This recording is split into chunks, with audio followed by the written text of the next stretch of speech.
मुंह खोर foot and mouth disease. Foot and mouth disease इसमें ये होता है कि जानवर के मुंह से राड़ू आती हैं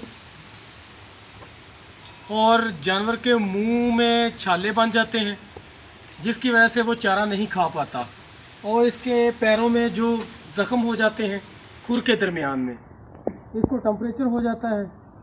टेम्परेचर 104, 5, 6 तक भी चला जाता है, ज़्यादातर 104 और 5 टेम्परेचर रहता है। तो इससे जानवर खाना पीना छोड़ देता है। ये एक वायरल डिज़ीज़ है, वायरस है जो हवा के ज़रिए से, चारे के ज़रिए से, पानी के ज़रिए से एक जानवर से दूसरे जानवर में मुंतकिल होती है। तो इसमें जानवर जो है बिल्कुल वीक हो जाता है, जानवर के जिस्म के जो असाब हैं वो भी कमज़ोर हो जाते हैं, जिसकी वजह से जानवर जो चारा खाने में बड़ी दुश्वारी होती है। और इसके लिए ये है कि इसके मुंह में जो छाले हैं उसके लिए हम मुंह में लगाने के लिए एक मेडिसिन एंटीसेप्टिक वो लगाएंगे।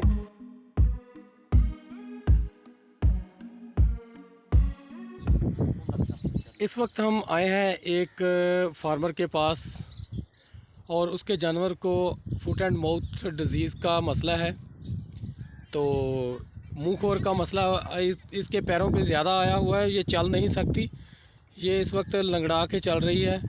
और इसका आपने टेम्परेचर लिया है, इसका टेम्परेचर कितना है? 104 और कुछ पॉइंट। 104 और कुछ पॉइंट है, यानी कि इसको 105 पे है। ये जानवर है। अभी हम करेंगे इसका ट्रीटमेंट और दिखाएंगे आपको कि इसका ट्रीटमेंट हम किस तरीके से करेंगे।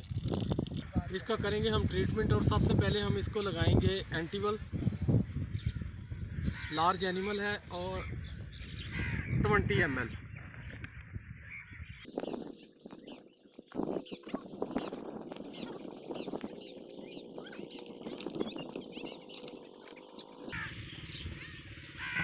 अब हम इसको लगाएंगे diclofenac sodium.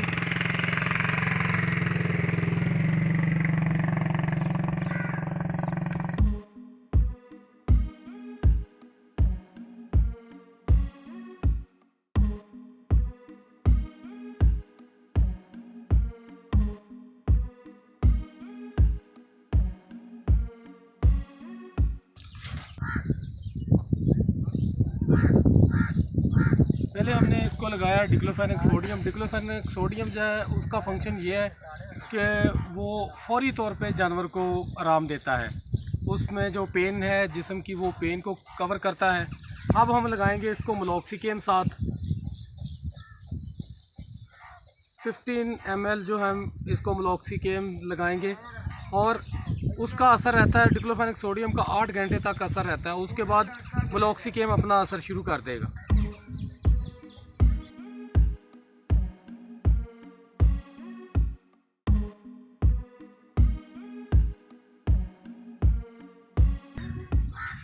Antibiotic is very important but this time used करेंगे हम एंटीबायोटिक पेनिसिलिन ग्रुप का जो 5 ग्राम है पेनबायोटिक, और इसमें हम मेंशन करेंगे 10 ml एंटीवल